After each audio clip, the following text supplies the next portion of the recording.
Right. So the administration is pressing ahead with wiretapping and lie detector tests. Guys, I want to welcome you to the program. And let me first say that Barbados does have a problem with crime. It needs to be dealt with ASAP. So I applaud the administration for looking for ways and means of dealing with that issue that needs to be dealt with ASAP, especially when you see you're targeting seniors. We can't have that going on.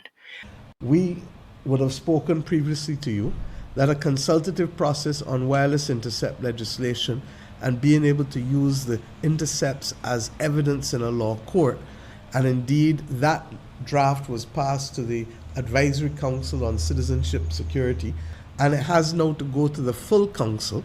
And once that is received by us through the Office of the Attorney General, the Cabinet and the Parliament will take the necessary steps to introduce that legislation, conscious that in many instances intel is available, but if you can't use that intel as evidence, there is then a lacuna, a break between what you can carry to court and what you know.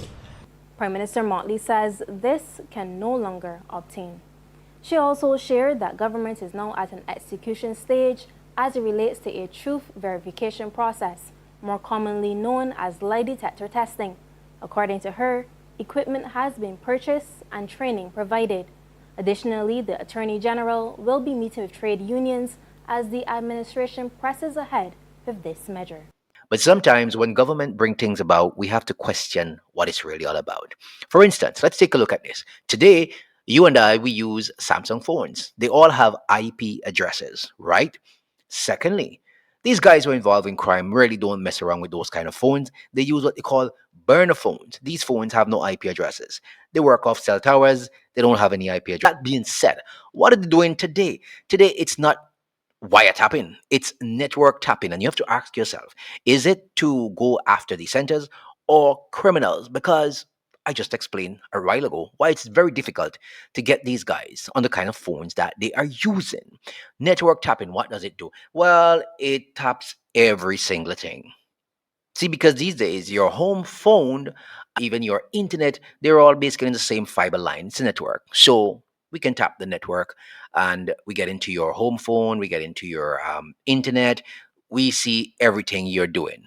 So why did I bring this about? Because the ACLU says that government's own records that show that electronic surveillance is of marginal utility in preventing or solving serious crime. I'm talking about the US here. It did not, for example, stop or lead to the apprehension of the Unabomber, Timothy McVeigh.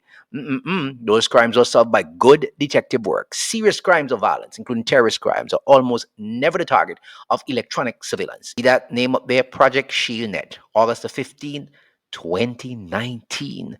NSA, it gives the address in Maryland, United States of America, region, Eastern Caribbean, island, Barbados. Don't ask me where I get my documents from. Just listen. Don't criticize the messenger. Just take the message and run with it and use it to your advantage. Project ShieldNet. In 2019, an untraceable communication leaked reference Project ShieldNet, an alleged regional surveillance initiative quietly spearheaded by a triad alliance, the UK's GCHQ, the US NSA, and a little known Caribbean intelligence network known only by its code name, Coleman, Caribbean's Operations for Listening, Extraction, Monitoring, and Analysis Network. Meaning, people, that this has been in the works for a very long time. Barbados, seen as a soft node in the Caribbean, politically stable, tech savvy, but small enough to manipulate, was chosen as the testing ground not just for surveillance, but for behavioral compliance tech. The lie detectors, not your average polygraph. These are next generation neuro response trackers, subdermal heat mapping, micro muscle movement analyzers, even AI based voice pattern profilers. They aren't trying to catch criminals, my friend. They're mapping predictive descent profiles. I wonder why now? What does the document say? Barbados has quietly become a digital hub. with its push towards becoming a republic. It gained international attention and the perfect cover for embedding new surveillance infrastructure under the guise of national security modernization. But in reality, it's about feeding Shellnet's data algorithm collecting emotional and cognitive response pattern across the population. Decent profilers. How many of you are always going against the government plans? How many of you are always on YouTube talking about things and having radio programs that are just opposite to the narrative? Keep that in mind. Once they normalize wiretaps and truth verification under the law, they'll move to integrate it with biometric ID system, the long game up compliance score system similar to China's social credit system. My friends, this is a lot of hard work. This is a lot of information. You guys need to share this channel. You need to subscribe and get your friends to subscribe. Who are the players in this game? The GCHQ is providing the decryption algorithms. The NSA is feeding the neural response analytics, originally tested in black site integrations. Coleman, question mark. Their existence is denied by every Caribbean government. That's correct. But whistleblowers claim their operations center is built under a decommissioned sugar plantation outside St. George in Barbados.